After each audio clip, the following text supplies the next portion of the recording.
अस्सलाम वालेकुम dear students, आप देख रहे हैं सैयद अली अकेडमी। और आज की इस वीडियो के अंदर हम स्ट्रक्चर ऑफ डीएनए का जिक्र करने वाले हैं। काफ़ी सारे स्टूडेंट्स को इस टॉपिक के अंदर जो है कन्फ्यूजन होता है।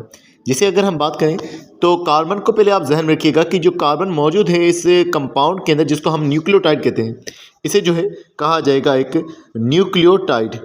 अब इस न्यूक्लियोटाइड में किस तरह से है, कार्बन को आप देखेंगे तो 5 कार्बन मौजूद है। पहले तो इसके 3 हिस्से हैं। जो ये पहला हिस्सा जिसको हम बात करें ये पेंटोज शुगर है। इसके अंदर 5 कार्बन किस तरह से मौजूद है, पहला कार्बन ये हमने लिख लिया। उसके बाद ये हो गया दूसरा कार्बन, यहाँ ये हो गया तीसरा कार्बन, यहाँ चौथा कार्बन, और यहाँ पर हो गया 5वां कार्बन। जहन में रखिएगा जो पहला कार्बन है यहाँ पर, इस पहले के कार्बन के साथ में जो कंपाउंड मौजूद है वो है नाइट्रोजीनस कंपाउंड, जिसको हम नाइट्रोजीनस बेस कह रहे होते हैं। और ये जो 5वां कार्बन है इसके साथ में अटैच होता है फास्फेट ग्रुप। तो ये 3 चीज़ें एक न्यूक्लियोटाइड में होती हैं। कौन सी चीज़ें हो गई, पेंटोज शुगर हो गई, उसके अलावा नाइट्रोजीनस बेस हो गया, और उसके अलावा जो है 5वां कार्बन जो हो गया वहाँ पर आ गया फास्फेट ग्रुप।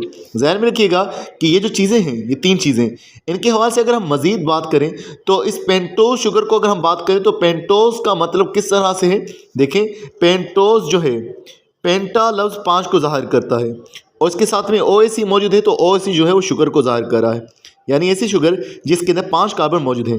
किस तरह से, जैसे देखिए C5H10O5।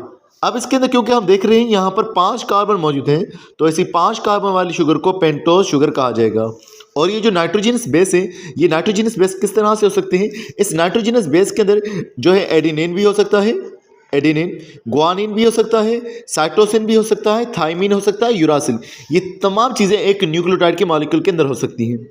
अच्छा, अगर ये न्यूक्लियोटाइड आपस में जुड़ेंगे तो किस तरह से जुड़ेंगे, ज़हन रखिएगा जैसे ये एक न्यूक्लियोटाइड है, अगर कोई और न्यूक्लियोटाइड इसके साथ में जुड़ना चाहता है तो पहले ये देखें, ये 5 कार्बन वाली शुगर जिसको हमने पेंटोज शुगर कहा, और ये 5वां कार्बन यहाँ आ गया।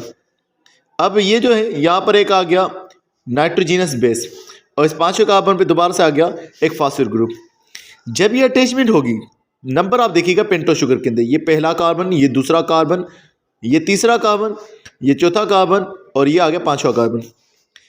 तीसरे कार्बन का जो बॉन्ड है वो 5-6 कार्बन पे मौजूद फास्फेट ग्रुप के साथ बन जाएगा, यानी कि ये फास्फेट अपने न्यूक्लियोटाइड में 5वें कार्बन के साथ जुड़ा हुआ है, लेकिन जब ये दूसरे न्यूक्लियोटाइड के साथ जुड़ेगा तो ये तीसरे कार्बन पे जुड़ेगा। इसी तरह से यहाँ पर भी क्या होगा कि अगर एक न्यूक्लियोटाइड का मॉलिक्यूल है, जैसे ये एक न्यूक्लियोटाइड का मॉलिक्यूल है, अब ये जो न्यूक्लियोटाइड है इसके 5वें कार्बन पे यकीनन आपको मालूम है फास्फेट मौजूद है। ये जब अटैच होगा तो ये दूसरे के तीसरे कार्बन के साथ में अटैच हो जाएगा। तो इस तरह से एक लंबी कतार बनती जाएगी जो कि एक न्यूक्लियोटाइड की कतार होगी। अब इस कतार में जो दूसरी कतार होगी डीएनए के मॉलिक्यूल के अंदर, वो किस तरह से होगी, जैसे ये देखें, ये एक और हमारे पास जो है मॉलिक्यूल मौजूद है न्यूक्लियोटाइड का। याद रखिएगा अगर एक कतार सीधी जा रही है तो दूसरी कतार जो है उसके अपोजिट डायरेक्शन में होगी।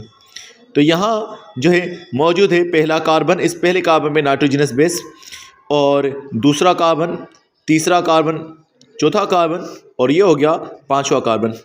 अब इसी तरह से एक और न्यूक्लियोटाइड आ गया।